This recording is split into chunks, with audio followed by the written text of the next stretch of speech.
Gaza पट्टी में पिछले कई महीनों से इसराइल और हमास के बीच संघर्ष ने गंभीर मानवीय संकट को जन्म दिया है। हजारों लोग मारे जा चुके हैं, जिनमें बड़ी संख्या में महिलाएं, बच्चे और बुजुर्ग शामिल हैं। स्कूल, अस्पताल और शरणार्थी शिविरों पर बमबारी की खबरें लगातार सामने आ रही हैं। इस स्थिति में जब अंतर्राष्ट्रीय समुदाय ने संयुक्त राष्ट्र सुरक्षा परिषद यानी यूएनएससी में संघर्ष विराम की मांग की, तब अमेरिका ने उस प्रस्ताव पर वीटो लगा दिया। संयुक्त राष्ट्र में प्रस्ताव और अमेरिका का वीटो। संयुक्त राष्ट्र सुरक्षा परिषद में पेश किया गया प्रस्ताव गाजा में तत्काल संघर्ष विराम की मांग करता था। इस प्रस्ताव में हमास द्वारा बंधकों की रिहाई और गाजा में मानवीय सहायता की निर्बाध आपूर्ति पर बल दिया गया था। अमेरिका ने इस प्रस्ताव को यह कहते हुए वीटो कर दिया कि यह असंतुलित है, क्योंकि इसमें हमास की निंदा या फिर उसके निरस्त्रीकरण यानी उसको खत्म करने की कोई मांग नहीं की गई। वोटिंग शुरू होने से पहले ही अमेरिकी कार्यवाहक राजदूत डेरोथी सिया ने कहा, अमेरिका इस प्रस्ताव के पक्ष में नहीं है और इसमें कोई आश्चर्य नहीं होना चाहिए। इस संघर्ष के शुरू होने के बाद से ही अमेरिका ने बहुत स्पष्ट रुख अपनाया है। इसराइल को अपनी रक्षा करने का पूरा अधिकार है। मानवीय स्थिति, मौत और भूख का कहर। अमेरिका के वीटो के बाद गाजा में हालात और बिगड़ गए। पिछले 24 घंटों में ही इस्राएली हवाई हमलों में 100 से अधिक नागरिकों की जान गई, जिनमें 26 लोग एक स्कूल में विस्थापित के रूप में रह रहे थे। विश्व खाद्य कार्यक्रम WFP और अन्य मानवीय संस्थाओं ने खाद्य वितरण को रोक दिया, क्योंकि उनके अनुसार जमीनी सुरक्षा और प्रबंधन की स्थिति अत्यंत खराब है।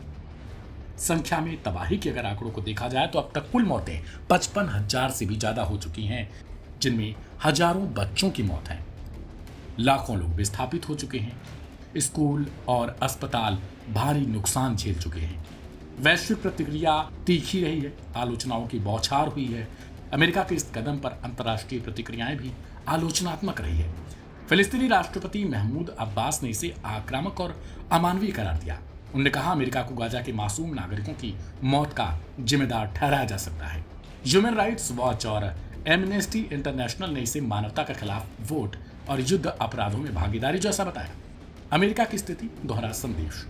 हालांकि अमेरिका ने वीटो किया, लेकिन उसने यह भी कहा कि वह गाजा में मानवीय संकट के समाधान और नागरिकों की सुरक्षा सुनिश्चित करने के लिए कूटनीतिक प्रयासों को जारी रखेगा। यह बयान विरोधाभासी प्रतीत होता है, क्योंकि एक ओर अमेरिका संघर्ष विराम के प्रस्ताव को वीटो करके ठुकराता है, वहीं दूसरी ओर वह शांति और सहायता की बात करता है।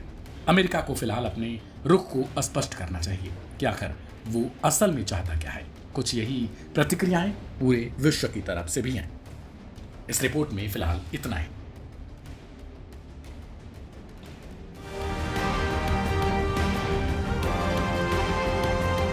अमेरिका और ईरान के बीच परमाणु डील को लेकर जिस तरह का तनाव दिख रहा है, उससे ऐसा लग रहा है कि ये विवाद इन दोनों के बीच जल्द सुलझने वाला नहीं है। लगातार अमेरिका ईरान के सामने नए नए प्रस्ताव रख रहा है, लेकिन ईरान भी है कि पीछे हटने को राजी नहीं है। खास बात तो यह है कि ट्रंप की तमाम धमकियों का भी असर ईरान पर नहीं पड़ रहा और वो अपनी मांगों पर अड़ा हुआ है। ऐसे में अब ट्रंप परेशान है कि करे तो करे क्या, क्योंकि अमेरिका को आशंका है कि ईरान परमाणु हथियार बना रहा है, जबकि ईरान हर बार इस बात को सिरे से खारिज कर देता है। ईरान के परमाणु हथियार बनाने की आशंकाओं से टेंशन में आए अमेरिकी राष्ट्रपति डोनाल्ड ट्रंप ने रूसी राष्ट्रपति पुतिन को फोन लगाया है। बताया जाता है कि गुरुवार को दोनों नेताओं के बीच करीब 1 घंटे 15 मिनट से ज्यादा फोन पर बातचीत हुई। ट्रंप ने पुतिन से इस दौरान कहा कि अमेरिका किसी भी हालत में ईरान को परमाणु हथियार बनाने की इजाजत नहीं देगा। ईरान जानबूझकर परमाणु मसले पर बातचीत में देरी कर रहा है और दुनिया को गुमराह कर रहा है। मैं आपसे आग्रह करता हूं कि आप इस मामले में ईरान पर दबाव बनाएं और उसे स्पष्ट समय सीमा के अंदर समाधान के लिए राजी करें। जिसके बाद पुतिन ने भी ट्रंप को भरोसा दिलाया है कि रूस ईरान से रचनात्मक बातचीत करेगा और पश्चिम एशिया में तनाव नहीं बढ़ने देगा। पुतिन ने कहा कि मॉस्को कूटनीतिक प्रयास जारी रखेगा। विशेषज्ञों के मुताबिक ये बातचीत ऐसे वक्त में हुई है जब ईरान इजराइल के रिश्ते बेहद तनावपूर्ण हैं। खुफिया एजेंसियों का दावा है कि ईरान अब हथियार बनाने के स्तर के करीब पहुंच चुका है और अब सबकी निगाहें पुतिन पर है कि वो तेहरान को मना पाते हैं या फिर नहीं। आने वाले दिनों में इस बातचीत का असर ईरान के रुख और पश्चिम एशिया की स्थिति पर साफ दिखेगा। अब सवाल उठता है कि आखिरकार ट्रंप को पुतिन की जरूरत क्यों पड़ी? दरअसल अमेरिका, इजराइल और अन्य पश्चिमी देश लंबे समय से ईरान के परमाणु इरादों को लेकर चिंतित हैं। लेकिन ईरान और अमेरिका के बीच सीधे संवाद के दरवाजे लगभग बंद हो चुके हैं। ऐसे में रूस एकमात्र ऐसा देश बचता है जिसके तेहरान से संबंध अभी भी मजबूत हैं। ट्रंप ने इसी कड़ी में पुतिन से कहा कि वो ईरान को बातचीत की मेज पर लाने में मदद करें और इस मुद्दे पर सख्ती से मध्यस्थता करें। हालांकि रूसी राष्ट्रपति ने ट्रंप को भरोसा दिलाया है कि मॉस्को कूटनीति के रास्ते पर रहेगा और वो ईरान के साथ रचनात्मक बातचीत करेगा। पुतिन ने यह भी कहा कि वो पश्चिम एशिया में तनाव को बढ़ने नहीं देना चाहते और सभी पक्षों से संयम बरतने की अपील करेंगे। हालांकि पुतिन का रवैया संतुलित था, लेकिन रूस के ईरान से रणनीतिक नजदीकियों को देखते हुए ये कहना मुश्किल है कि तेहरान पर उनका कितना असर पड़ेगा। ईरान इजराइल टकराव लगातार तेज हो रहा है। हाल ही के महीनों में ईरान ने यूरेनियम संवर्धन की रफ्तार भी बढ़ाई है, जिससे उसके न्यूक्लियर हथियार बनाने की क्षमता करीब आती जा रही है।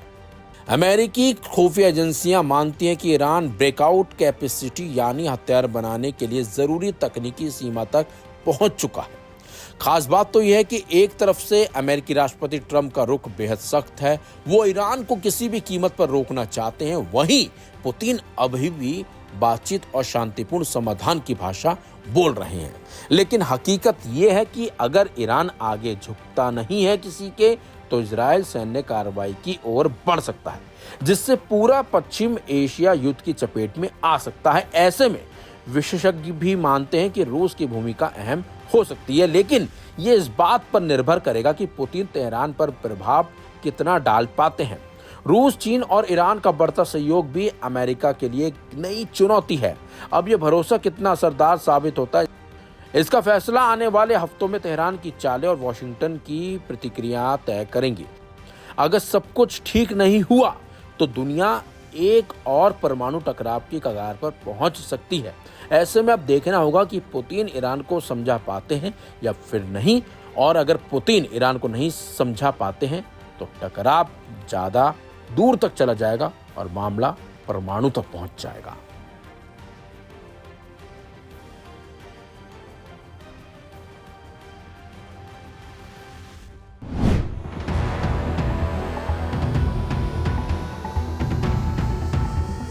ईरान के परमाणु कार्यक्रम को लेकर IAEA की एक रिपोर्ट ने इसराइल और अमेरिका को मुसीबत में डाल दिया है।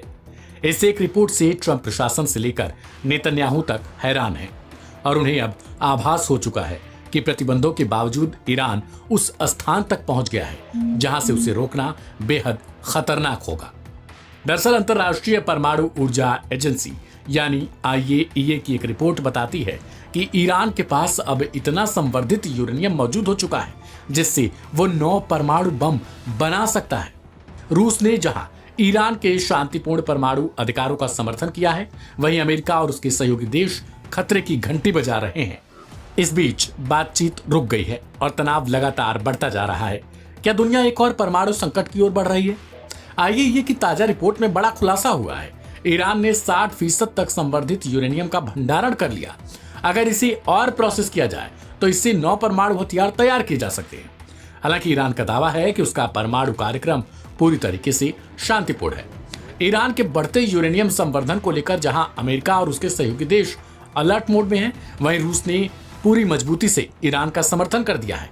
क्रेमलिन ने IAEA की रिपोर्ट के बाद भी साफ किया कि ईरान को शांतिपूर्ण परमाणु ऊर्जा का अधिकार है और उसे न केवल धमकाया नहीं जाना चाहिए बल्कि बातचीत के रास्ते पर लाना चाहिए। ऐसे में रूस का यह स्टैंड क्या वाकई मध्यस्थता की कोशिश समझी जाए या फिर वैश्विक शक्ति संतुलन में एक नई चाल? रूस ने अमेरिका की चिंताओं को सिरे से खारिज करते हुए कहा है कि ईरान का इरादा परमाणु बम बनाने का नहीं। क्रेमलिन प्रवक्ता दिमित्री पेस्कोव ने 2 टूक कहा है, ईरान का परमाणु कार्यक्रम पूरी तरीके से शांतिपूर्ण उद्देश्यों के लिए है। रूस यह स्पष्ट करना चाहता है कि ईरान के पास अंतर्राष्ट्रीय कानूनों के तहत परमाणु ऊर्जा के विकास का अधिकार है। अमेरिका और कुछ पश्चिमी देशों की आशंकाएं राजनीतिक रूप से प्रेरित हैं। हमें कोई संकेत नहीं मिला है कि ईरान परमाणु हथियार विकसित करना चाहता है। हमें इस मुद्दे को बिना उकसावे की बातचीत और कूटनीति से हल करना चाहिए।